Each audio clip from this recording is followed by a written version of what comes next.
Good afternoon, everybody. This is Joe Nobody with another edition of Taurus Cryptocurrency News. Today, I am going to be revealing my portfolio. I know that's super popular on YouTube right now, and I'm going to go ahead and I'm going to get my little stick with my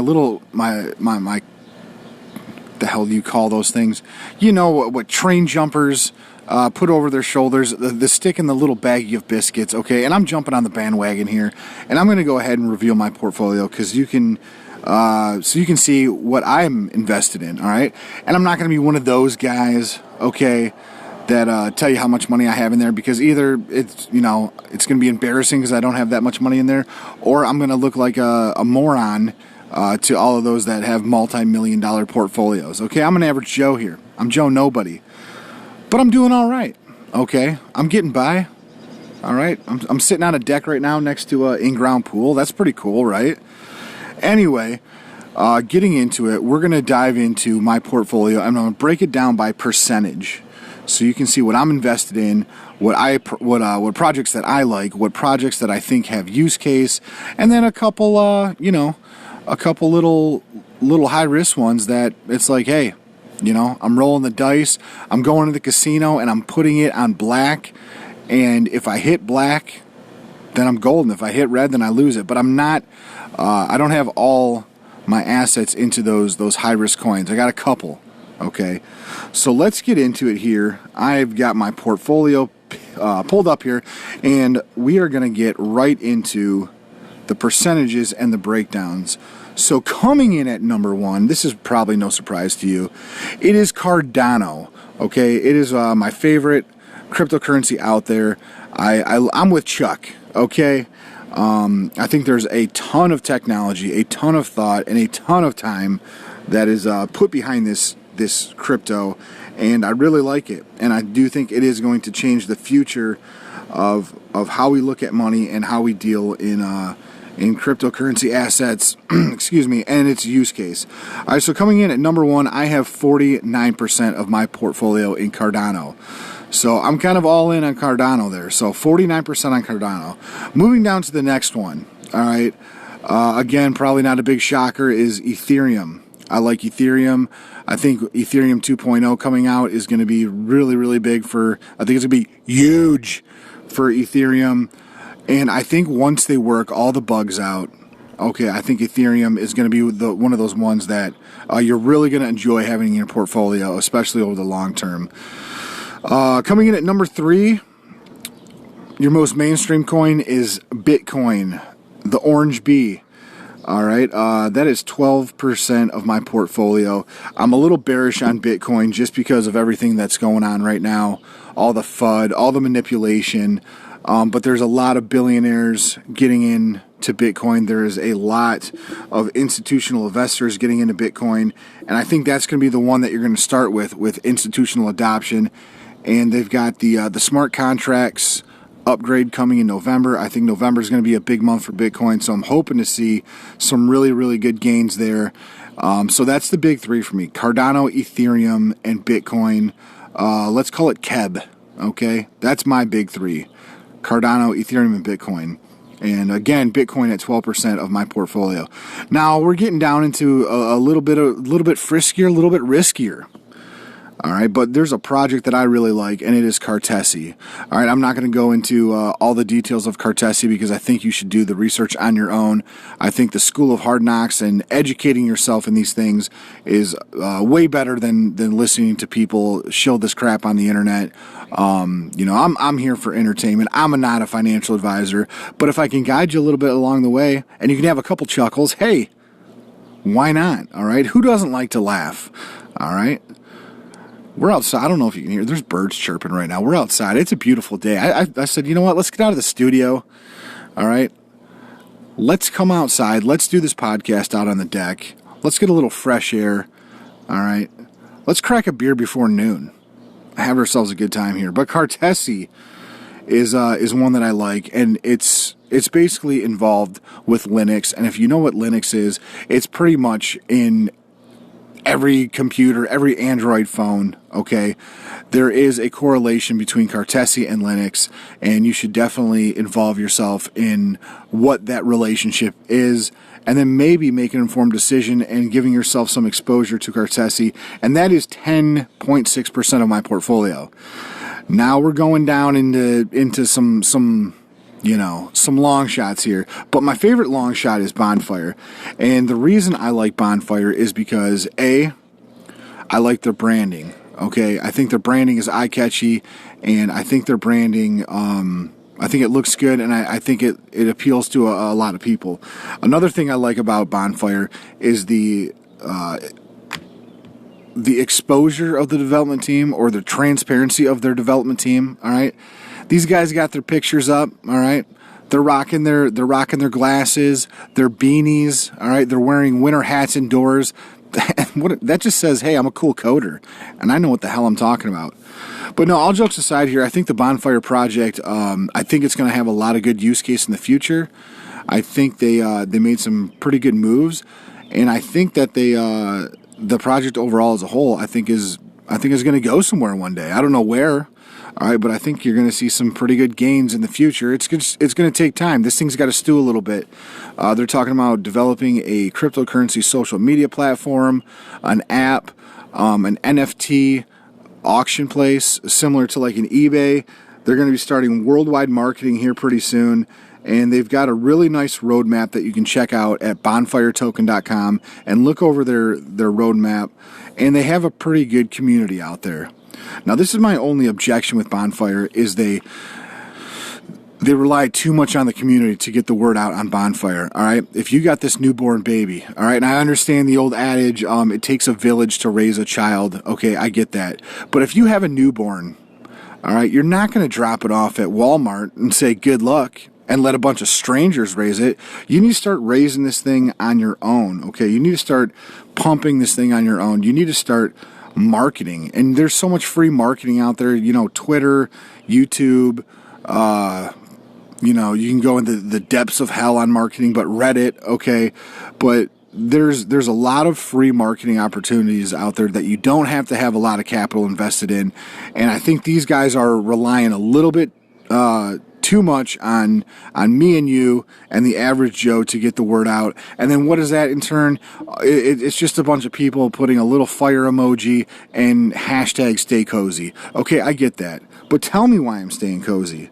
All right, tell me why I need to hold on to Bonfire. I know why I do, but maybe people that don't know about Bonfire and are looking to get into it, give them some information. Tell them what you're doing. Update them once a week on how the project's coming along and when you think that you're going to be really getting this thing in motion here. Because right now, I'll be honest with you, it has done absolutely nothing, okay? It has been sideways pretty much since its inception. It's got a lot of similarities to SafeMoon, to where there is a tax on transactions, and 5% of that tax gets burned into a liquidity pool, to where nobody can access it, so they can't pull the rug out from underneath you, and then the other 5% goes to holders. So it's kind of one of those coins or those tokens that rewards its hodlers, and I like that. It's kind of cool seeing your coins go up over time without putting any more money into it, just from the tax alone. So that's great. All right, and that's only 1.16% of my portfolio. Now, going down to AMP, I wish I would have got in a little bit more on this, but I wanted to dip my toes in the water. I really like AMP. It's up 42%. And it's only 1% of my portfolio right now.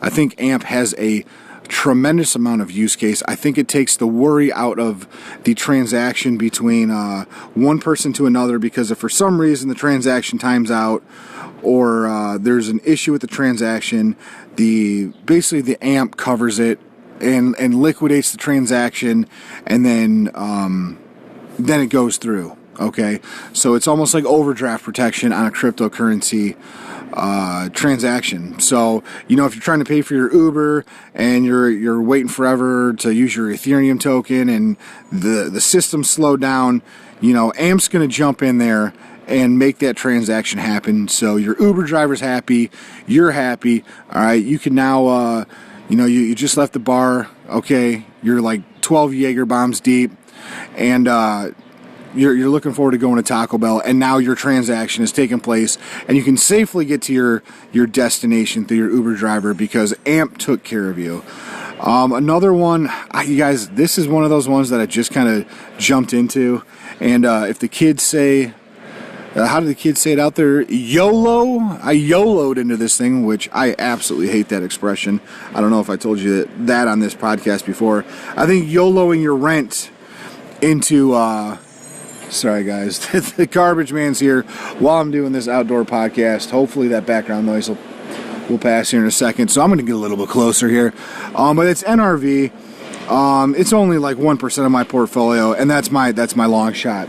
And that's all I got, guys. All right, so we got 1, 2, 3, 4, 5, 6, 7 coins or tokens or cryptos in my portfolio, and that's all I think I need right now because I really focus on putting my money into Cardano, Ethereum, and Bitcoin, and then I do some research on these smaller projects, and I try to get into the smaller projects with just a little bit of exposure.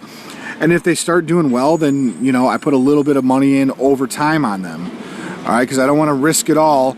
Because with a lot of these newer projects, or sometimes projects that hit Coinbase right off the bat, you do see a big pump. All right, because Coinbase is kind of the exchange for the masses. All right, so you do see a big pump after a coin's listed on Coinbase, and I think that's what you saw with AMP, but I do think it has really good use case, and it's one that I'm going to be keeping a very close eye on and watching over time. So that's it, guys. That's the portfolio. It's probably nothing groundbreaking there. I probably don't have any diamonds in the rough, in my opinion, except for maybe Cartesi and AMP, and Bonfire. So Bonfire I'm excited about, but like I said, it has done absolutely nothing. All right, but I think it has the potential to do something one day. And while we're on Bonfire, okay, if you subscribe, if you hit that little jingle bell notification on these podcasts, share it around to one of your friends. Okay, I don't care which video it is. Maybe it's my interview, my exclusive interview with Bobby Cheeto Fingers. I know a lot of people got a chuckle out of that one, all right? But forward one of my podcasts around, and then subscribe, and hit the jingle bell notification. And guess what? You're going to be automatically entered into a drawing to receive 1 million Bonfire tokens. All right. Now, it doesn't seem like a lot in fiat currency right now, but 1 million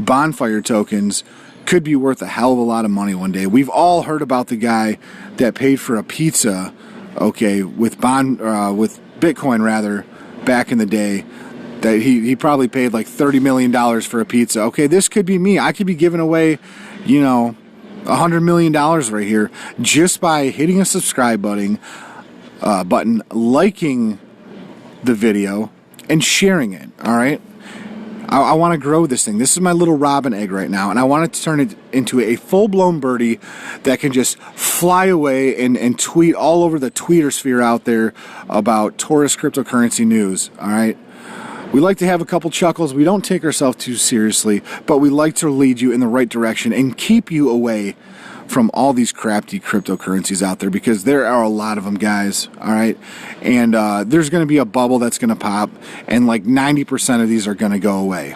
All right, and we honestly here, we care about you. We know you're hardworking Americans. We want you to put your money into projects that have staying power, that are going to get you long-term gains over time.